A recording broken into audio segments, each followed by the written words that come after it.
So guys, for the first step, you want to go to search and type in View Advanced System Settings. Click on it. And then once you're on this, under Performance, you want to click on Settings. And now you want to select Advanced. And now you want to click on Change. And now this will come up. And then once you're on this, you want to untick the box, automatically manage paging file size for all drives. And now you want to select Custom Size.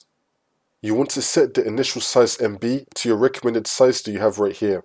So for me, my recommended size is 2156. So next to initial size MB, I'm going to type in 2156. So make sure that your initial size and your recommended size are the same.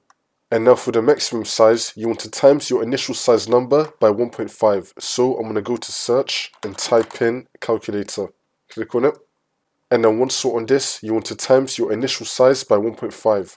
So in my case, my initial size is 2156. I'm going to type that in right here. Times 1.5. So again, your initial size times by 1.5 and then click on equals. This is the number I got. I'm going to type in right here. And now you want to click on set. And then click on OK. And then click on OK again. For the last step, you want to restart your computer. And then the problem should be fixed.